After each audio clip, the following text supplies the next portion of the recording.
जलधारा प्रियो शिवः।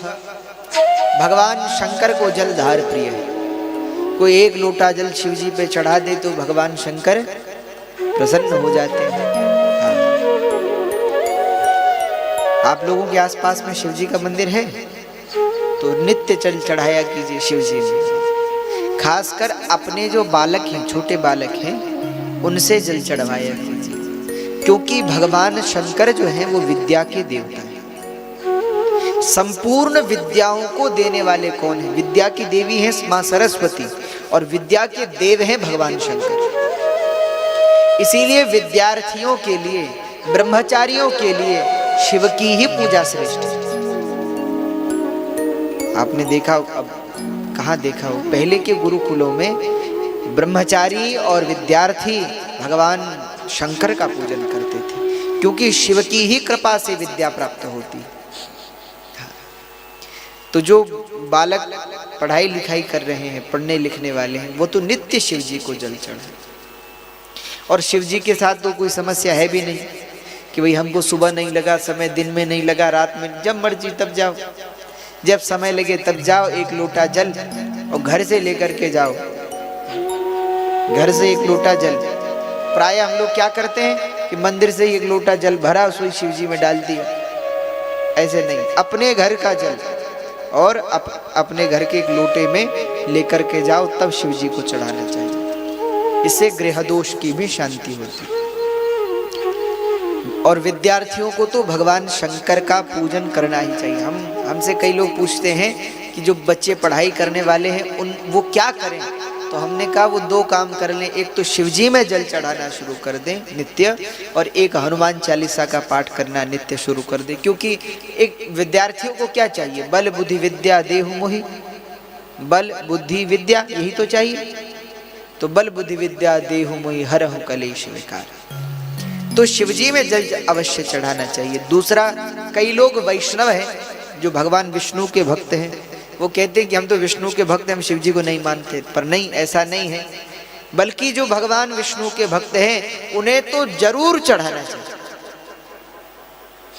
जो कहते हैं कि हम वैष्णव हैं, विष्णु दीक्षा संपन्न हैं, उनको तो शिव जी में जल अवश्य चढ़ाना चाहिए। क्योंकि वैष्णवा नाम यथा शंभु, सबसे बड़े विष्णु के भक्त कौन हैं? भगवान शंकर हैं। भगवान कह रहे हैं भागवत जी में, बोले जैसे नदियों में गंगा जी श्रेष्ठ हैं और पुराणा नाम निदम तथा, जैसे पुराणों में भागवत जी श्रेष्ठ हैं, वैसे ही वैष्णवा नाम यथा शंभु, वैष्णवों में भगवान शंकर सबसे बड़े वैष्णव।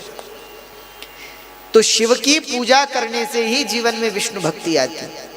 दूसरा, अच्छा, एक समय काल में विष्णु के भक्त और शिव जी के भक्तों में बड़ा द्वेष रहा। शैवियों में और वैष्णवों का बहुत विरोध रहा, पर यह तो हास्यपूर्ण है। अच्छा, आप देखें कि अभी हम लोग वैष्णव हैं, तो जितने भी वैष्णव हैं कैसा तिलक लगाते हैं? ऊर्ध्वपुंड धारण करते हैं। वैष्णव भी एक प्रकार के नहीं है, अलग अलग संप्रदाय हैं। रामानुज संप्रदाय है, रामानंद संप्रदाय है, गौड़िया संप्रदाय है और वल्लभ संप्रदाय है, बहुत सारे संप्रदाय। वैष्णवों में भी कई प्रकार हैं। पर लेकिन आप वैष्णवों के तिलक देखेंगे तो सब ऊर्ध्वपुंड वाले, ऊपर की ओर होते हैं। और जो शिव जी के भक्त हैं शैव, वो क्या लगाते हैं? त्रिपुंड, इस तरह से। और जो है देवी के भक्त, वो क्या लगाते हैं? गोल तिलक लगाते हैं। हाँ, तो कहने का तात्पर्य है कि जो विष्णु के भक्त हैं वो ऊपर की ओर तिलक लगाते हैं, और जो शिव जी के भक्त हैं वह त्रिपुंड धारण करते हैं। यानी आप अगर तिलक देखें वैष्णवों का तो कुछ त्रिशूल की तरह दिखाई देता है, लगता है ना, त्रिशूल जैसा। यानी भगवान शंकर का ही चिन्ह वैष्णव सिर पर धारण करते हैं। और जितने भी शिव जी के भक्त हैं वह त्रिपुंड धारण करते हैं, ऐसे लगाया जाता है। यानी भगवान राम के धनुष की तरह या धनुष की प्रत्यंचा की तरह लगाया जाता है। अर्थात भगवान वंशीधर टीका में उनके रचयिता कहते हैं, इत्थम न कुत्रापि विरोध, दोनों में कोई विरोध नहीं। तो शिवजी को जलधार प्रिय है, जल चढ़ाना चाहिए।